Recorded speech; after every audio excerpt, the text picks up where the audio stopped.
Shalom, shalom, shalom. First, I want to give all the praises and the glory to Yahweh, Ba'asham, Yahweh Shai, Ba'asham, Rakah, Kodash, double honors to the apostles and to the elders of Great Millstone. Shalom to the hope and elect brothers and sisters of the house of Israel. So, I want to play this quick video for you, and then I bring out a couple scriptures, and then we're going to call it a night. Even though the clocks are going back tonight, which is this is a good thing. Get an extra hour sleep. Today is Sunday, the 29th of October. It's just gone past midnight, 12:30 midnight here in the UK. So listen up, right? As you can see from the title, Gen Z, which means Generation Z, answer to the US. This is their answer to the US military draft. Pangs have taken thee as a woman in travail. Jeremiah 49 and 24. So without further ado, listen carefully. Have a look at this. Generation Z, who are currently between the ages of 8 and 23, played a significant role in both of these records for President Biden. NBC exit polls suggest that 65% of those between the ages of 18 and 24 voted for Biden, 11% more than any other age group. So Gen Z loves President Biden. Well, now Gen Zers are taking to social media, posting videos on how Biden can go F himself. And if they think we're going to be drafted, we will not be drafted. We'd rather go to prison, right? Because here's what it would mean for these people. Failing to register for the draft or join the military as directed is a felony, punishable by a fine of up to $250,000 or a prison term of up to 5 years or a combination of both. So some even saying, hey, we'd rather go to prison for 5 years, get free food, have our clothing taken care of, rather than being shot at in a war zone. This is watch this Gen Zer. Okay, so 5 years of rent-free living, free food, and no responsibilities versus being immediately obliterated by an AK-47 the moment I set foot on that battlefield. And that's if they can catch me, because you think this draft occurs, I'm headed for the hills, baby. I know a place. It has everything I could possibly need except for electricity and cell service, which is going to be perfect because you won't be able to find me. Do I look like somebody who the authorities are going to be chasing after, hunting down because they need me? They need me to grab an assault weapon and go try to save people's lives? Are you kidding me? Talk about a liability. Go find those people who are so pro Second Amendment and wear freaking American flag thongs and all that shit. Go find them. They have a concealed carry anyway. They know what they're doing. They've done the classes. Go find them. You don't want me fighting for this country. I promise you that. And you know it's true. Why is everybody saying Gen Z is going to get drafted? No, the fuck we're not. And you know why I know that? How are they going to actually force us to get up and go to war? I understand it was like that in the 1940s. What else is there to do in 1940 besides shoot people? We have things to do nowadays. We have to work, be bisexual, eat hot chip, lie. And we're also really mentally ill. I have 6 of these. What makes you think I'm qualified to have a gun? Within 600 feet of anybody, including myself. And finally, guns are so tacky. Can you imagine just pulling up with a gun? That is so fucking embarrassing. What is this? The Revolutionary fucking War? No. Let's just talk. There's no need for all the no. No.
Can you please make a statement about President Joe Biden's speech? This is a clearly warmongering speech. President Joe Biden is calling for $100 billion of funding for Israel, Taiwan, and Ukraine, and we're supposed to just bundle these together and pretend like we're going to rush to World War III, and we're all just going to let Hillary Rodham Clinton sit here. And, okay.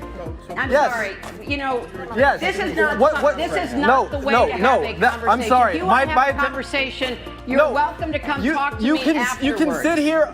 Okay, right. You're gonna wait for me, right?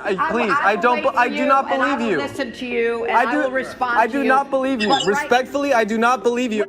In 50 years, Hillary went from a college protester to cutting college protesters off, and it went on. Fact of the matter is that the American people's voice are what need to be heard. Yeah, because our president is not speaking for the American people, and neither are you. That's your opinion. That's your opinion. Yes, that's my opinion. Well, then sit down. We've heard your opinion. Thank you very much. What I have done is I have asked Hillary Rodham Clinton to denounce the president's openly warmongering, suicidal, idiotic speech. And that's what I've asked. Answer. That's what I've done. So that's the end of our conversation. But I'll still meet you outside. But you're done. Right. That's what Gen Z thinks about going to war for Babylon the Great, boy. I just had to bring that in, boy. I'm going to bring out a couple scriptures, then we're going to shut this down. That's what Gen Z thought about going to war for Babylon the Great. And to think that devil, that demon, Hillary Clinton, she's at a human rights. It was a human rights. Was it human rights? It said a human rights conference she was at. Look, she's at the 75th anniversary of the Universal Declaration of Human Rights. That's how you know these people are the devil. She's sitting at a human rights declaration while her paymasters, her associates, are carpet bombing Gaza. Carpet bombing children and pregnant women, the old and the young and the sick in Gaza.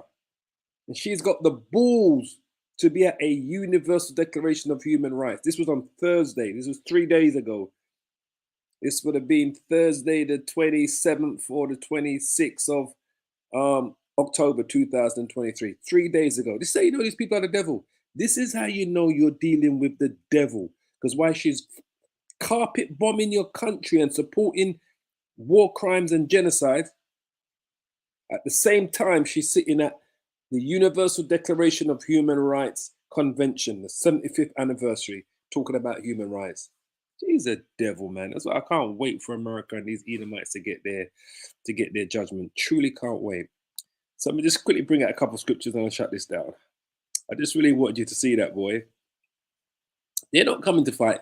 These Gen Z, they're going to go to jail first. They're not prepared to fight. America's not ready. This is why I said this is why I keep telling you about what the Russians are doing right now is in preparation for this war. The Russians are being made battle hardened for this war of Armageddon. While these devils are eating in the West, these Edomites in the West are getting themselves a beast. They're becoming a beast. They're becoming a beast on their hamburgers and fries and milkshakes, watching Netflix and Prime and HBO and Showtime, you know. Yeah, that's what they're doing in the West. Getting themselves, they're becoming a beast. They're not ready for this. They're terrified of what's coming. They're absolutely terrified of what's coming.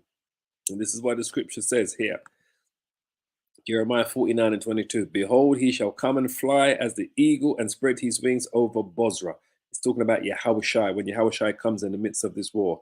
And at that day shall the heart of the mighty men of Edom, of America, starting with the Edomites, be as the heart of a woman in her pangs.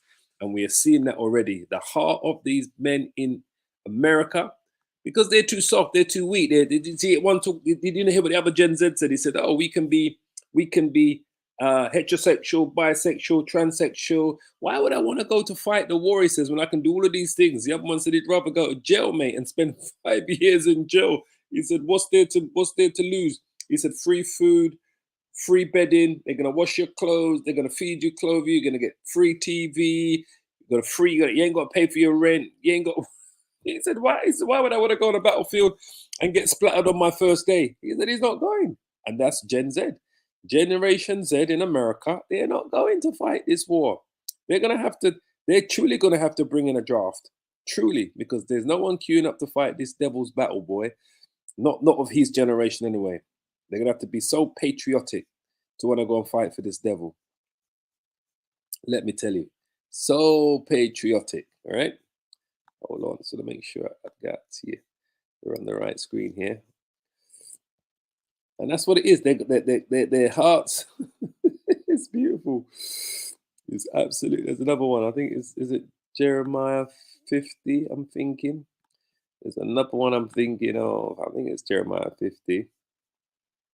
I think it's Jeremiah 50. Let me have a quick look. I think it's Jeremiah 50. Now let's quickly look at that one. 1 second, fam. There's one. Jeremiah 50, 48.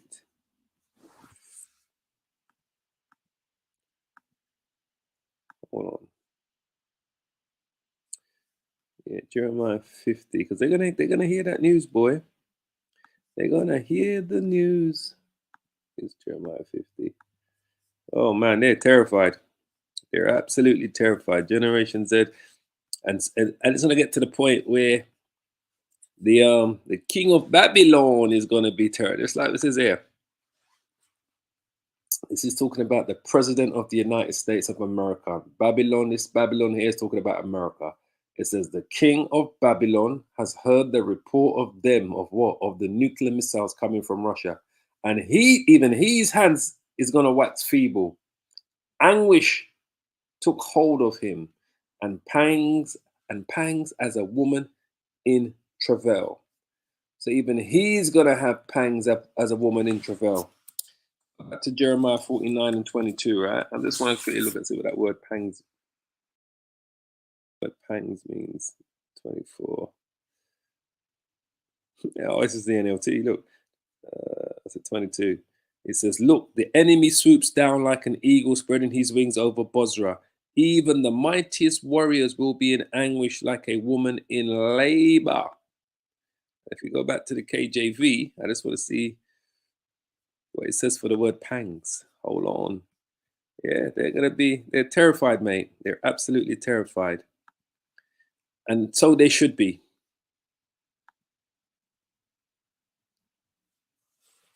Strong's H, 6887. Sarer. Sarah. All right.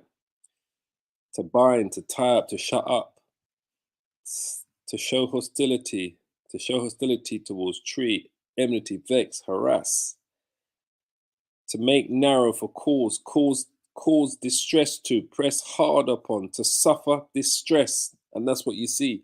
They are suffering distress at the thought that they're going to have to go and fight this war against a people halfway around the world that they believe they have no argument with.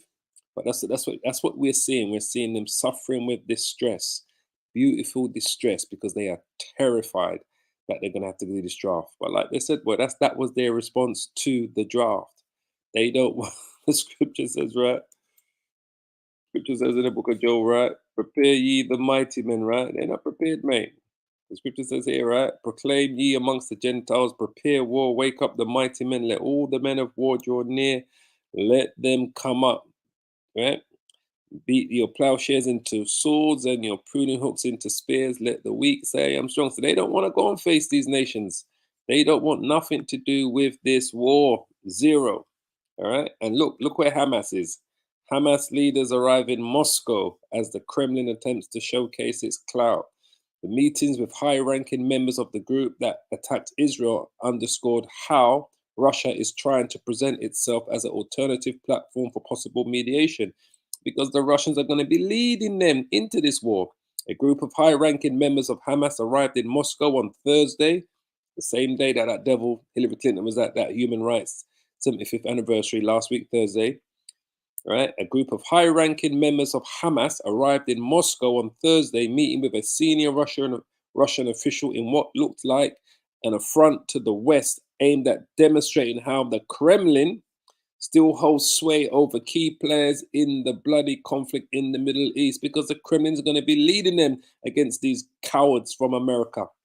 A deputy foreign minister of Iran, another major power in the unfolding conflict, was also in Moscow on Thursday. So the deputy foreign minister of Iran was accompanied by the leaders of Hamas to go and visit Sergei Lavrov, the foreign minister in Russia. And who knows, they're probably having behind doors closed meetings with President Putin as well. This was on Thursday, just gone 3 days ago. All right, Thursday, that would have been the 26th of October 2023. So it says a deputy foreign minister of Iran, another major power in the unfolding conflict, was also in Moscow on Thursday, meeting with his Russian counterpart. So who's the foreign minister of Russia? Sergei Lavrov. The meeting highlighted how, despite a slow start, Russia is trying to retain the role of an important power broker in the Middle East, presenting itself as an alternative platform for possible mediation, because the Russians are going to lead the Arabs against NATO and America. They also understood President Vladimir V. Putin's vision of international conflicts as an extension of the grand collision between Western states and the rest of the world. This is what's going to happen. This is what Generation Z is terrified of dealing with this. And I'm reading this from the New York Times, right? Just so you can see. The New York Times, see, October the 26th, 2023. That's Thursday. This is when they arrived. This is when the Hamas leaders arrived in Moscow. It says here, they also understood that President Vladimir Putin's vision of international conflicts as an extension of the grand collision between the Western states and the rest of the world, with Moscow at the forefront of that fight. With what? With Moscow at the forefront of that fight. What does the Bible say? Sorry, family, but I'm just going to quickly bring it up. The Bible talks about Gog and Magog, and we're going to quickly bring it up again. It says here, verse 7, Ezekiel 38 and 7, and it's talking about Gog and Magog, the future invasion of Israel. Son of man, set thy face against Gog, the land of Magog, the chief prince of Meshech and Tubal, and prophesy against him, and say what? It says here, be thou prepared, and prepare for thyself, talking about Russia, which is Gog and Magog, and all thy company that are assembled unto thee, the Arab nations, and be thou a guard unto them.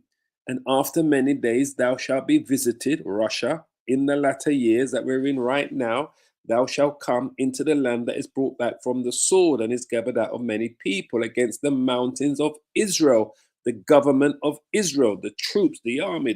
These troops are fighting in the name of their government in Israel. Russia will lead a coalition of Arab nations against them, which have been always waste, but it is brought forth out of the nations, and they shall dwell safely, all of them. Thou shalt ascend and come like a storm. Thou shalt be like a cloud to cover the land, thou and all thy bands and many people with thee. Russia is going to be leading them. Let's go back to the article, right? It says there, they also underscored President Vladimir Putin's vision of international conflicts as an extension of the grand collision between Western states and the rest of the world, with Moscow at the forefront of that fight. Be thou a guard unto them. Thou shalt lead these nations. Be thou prepared and prepare for thyself, and thou and all thy company that are assembled unto thee, and be thou a guard unto them. That's what Russia's going to do to those Arab nations, right? But by conducting a meeting with Hamas members, Moscow also engaged in a balancing act, further risking its already fragile relationship with Israel. On Thursday, the Israeli Foreign Ministry called Russia's decision to invite the Hamas delegation a reprehensible step that gives support to terrorism and legitimacy to the horrific attacks of Hamas terrorists. The ministry called on Russia to immediately expel the Hamas officials. And this is him there. Musa Abu Marzuk, a senior Hamas official, right? It's a picture of him in 2014. A group of high-ranking members of Hamas arrived in Moscow on Thursday, meeting with a senior Russian official. It says, the delegation of the Palestinian military group was led by Musa Abu Marzuk, a senior Hamas official, who met with Mikhail Bordogov, the Russian deputy foreign minister, Hamas said in a statement. That's where Hamas senior leaders are. Some of their senior leaders. They're in Moscow today as we speak, meeting with the Russians alongside the Iranian foreign minister. It's all Bible prophecy. So that's what Gen Z is terrified of, that they're gonna have to go up and face to face with these people on the battlefield, with the Russians, the Iranians, the Hezbollahs, the Hamas. The Chinese are going to join them as well, and the North Koreans are going to join them. The Pakistanis are going to join them. Turkey is also going to join them. And I could even give you another thing. I think Israel recalled back their diplomat from Turkey because the Turkish Prime Minister, President Erdogan, called Israel a terrorist state. Said Israel is a terrorist state. And that was the let me see if I can find it. Turkey, Erdogan, let me see. Erdogan calls Israel terrorists. Man, this thing is truly hotting up, boy. All the players are coming to pass. They are. Oh, it's terrorist state. Oops.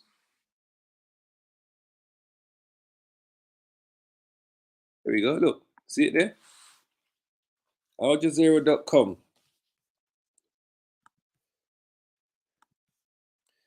Erdogan calls Netanyahu terrorist. Israel terrorist state. Let me say this again.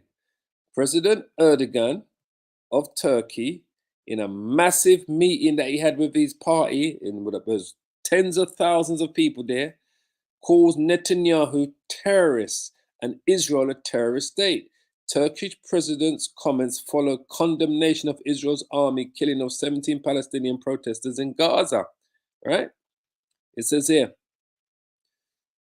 It says the Turkish president Recep Tayyip has slammed Israeli Prime Minister Benjamin Netanyahu for his comments targeting Turkey's ongoing military operations in the north.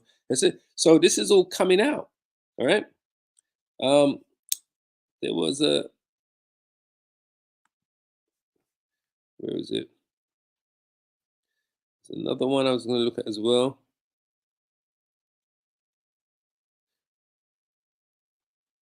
Pro-Palestinian rally. Yeah. Hold on.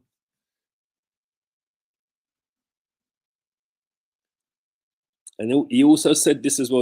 This is what irritated these devils. Turkey's Erdogan says Hamas is not terrorist organization and cancels trip to Israel. All right.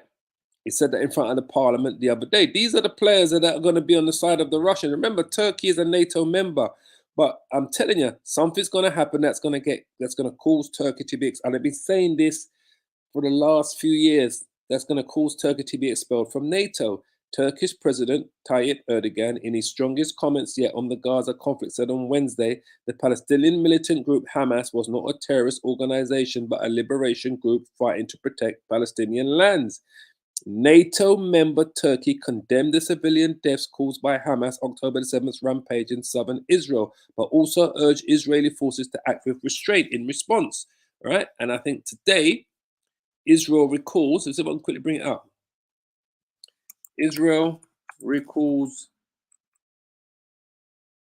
Is it diplomat from Turkey? I'm sure this happened today. Here we go. Israel has recalled diplomats from Turkey after President Recep Tayyip Erdogan accused it of behaving like a war criminal. He made the comments while addressing thousands of demonstrators at a pro-Palestinian rally in Istanbul. All right, this is what's the breaking news today. I'm telling you, Turkey is going to be on the side of the Russians. It's all Bible prophecy. All right, even though they're a NATO member, all right, something's going to happen that's going to either get them expelled or they walk away from NATO, because Turkey is Gomer.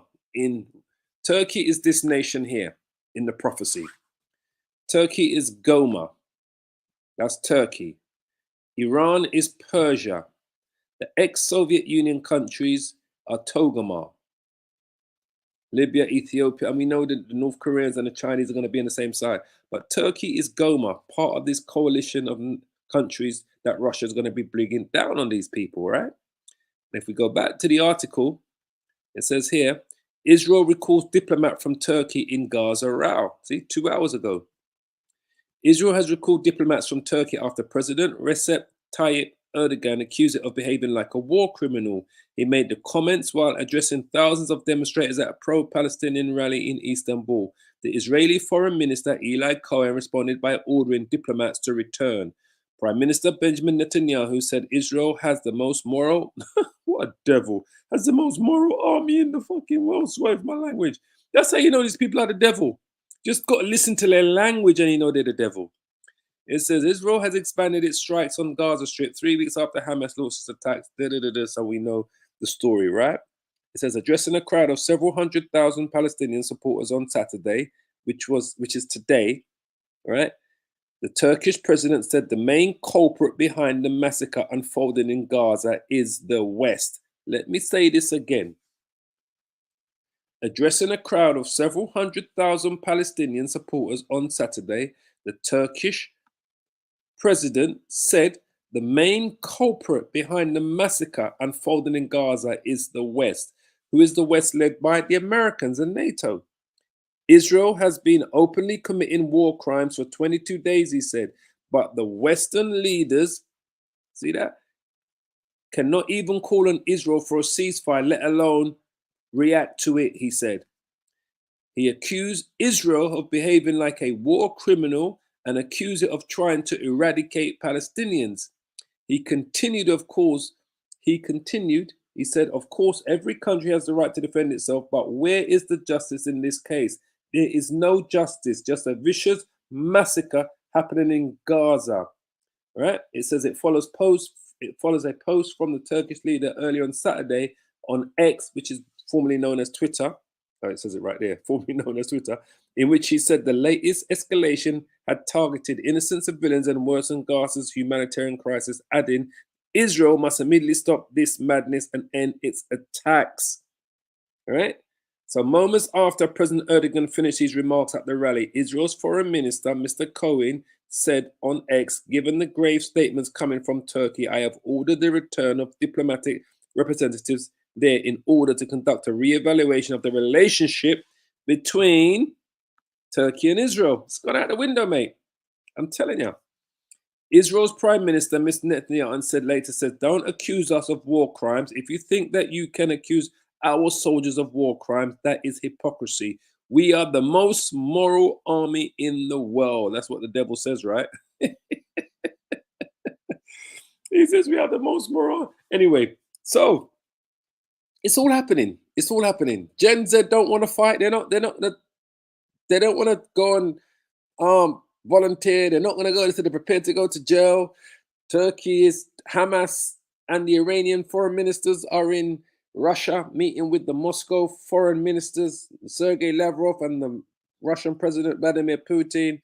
Turkey has called out the West and said they're complicit in the Israelis' crimes. They said the Israel are war criminals, and they're committing war crimes in Gaza. The Israelis have withdrawn their diplomats and their ambassadors from Turkey, told them to return home. Turkey has said that the West is literally complicit in these crimes taking place in Gaza. So everything is happening for the right reasons, because at some point Turkey is going to have to separate itself from NATO, because they're going to be a part of the coalition that's going to come down on Israel when the major powers go head to head. It's as simple as that. It's all by prophecy. So, it's beautiful. So when we see what's going on here, all of this is going to take place. Turkey is going to be part of this coalition that's going to come down like a storm, like a cloud to cover the land, and all the bands, all many people with thee, right? Thus says the Lord God, it shall also come to pass that at the same time shall things come into thy mind, to the Russian's mind, and thou shalt think an evil thought, and thou shalt say, I will go up to the land of unwalled villages, the United States of America. That's the ultimate target and end game. I will go to them that are at rest, America, because America's always going to other countries and other lands and other continents to fight wars or to drop bombs or to murder people and to kill people or to take away their oil or steal their resources. you know, or to do their coup d'etats. They're always going to countries far away or countries that places outside of America. So this is gonna finally come home. You know, they say chicken's coming home to roost. It's gonna come home to all of those Gen Zs that don't want to go to the battlefield and fight the war in the Middle East. They're gonna die in their prison cells. They're gonna die in America because America's ultimately gonna be destroyed by nuclear missiles. That's the end game from America. So when it says here, and thou shalt say, I will go up to the land of unwalled villages. I will go to them that are at rest. This is talking about America that dwells safely. Because these Americans believe they are safe. They're 3,000-4,000 miles away from the battlefield. Nothing's going to happen to us over here. Oh, we're safe. We're safe. No, you're going to feel the worst end of this stick when all of this comes into play. So the Russians are going to send missiles on America. They will say, I will go to them that are at rest, that dwell safely, all of them dwelling without walls, having neither bars nor gates, because they believe they're totally safe. To do what? To take a spoil and to take a prey, to turn thy hand upon the desolate places that are now inhabited, and upon the people that are gathered out of the nations. What is America known as? It's known as the melting pot, because it's a nation, it's a country that's gathered out of many nations. So it's referred to as a melting pot. As a melting pot of different nationalities that make America. America is known as a melting pot. America, melting pot. It's lucky. The melting pot metaphor implies both a melting of cultures and intermarriages of ethnicities, yet cultural assimilation or acculturation can also occur. What is the American melting pot concept? The melting pot comes from the idea that all of the cultural differences in the United States meld together as if they were metals being melted down to become a stronger alloy. Well, they truly are going to become metals to be melted down. The people are going to end up being those metals to be melted down, right, during nuclear destruction. But that's where the phrase the melting pot comes from. It comes from the nation of America. That's where it was coined. The word was coined, the melting pot, to do with America. It says, why is America called the melting pot? Right? Why is America called the melting pot? Origins of the term in the 18th and 19th centuries, the metaphor of a crucible or smelting pot was used to describe the fusion of different nationalities, ethnicities, and cultures. It was used together with concepts of the United States as an ideal republic and a city upon a hill, that golden city, Revelations 18 and 11, or new promised land. That's America. So when we go back to Ezekiel, when it says to take a spoil, to take a prey, to turn thy hand upon the desolate places that are now inhabited, with all of these cities and skyscrapers and buildings and motorways and shopping cities and theaters and, you know, and museums and colleges and schools and sports stadiums, is now fully inhabited, and upon the people that are gathered out of the nations, the melting pot, America, which have gotten cattle and goods, became rich, that dwell in the midst of the land. All places to Yarabashim, Yahushua, Bashim, Rakar, Kadash. So, Gen Z don't want nothing to do with this. Hamas are in Moscow. America is the melting pot. And Gen Z don't want nothing to do with this. So I'm going to finish it there, my people, right? I didn't mean to spend this long on it, but that's the spirit took me to those scriptures. So, Gen Z's answer to the US military draft is, pangs have taken thee as a woman in travail. Shalom, shalom, shalom. Kal halal, Yahweh Bashim, Yahushua Bashem, Rakar.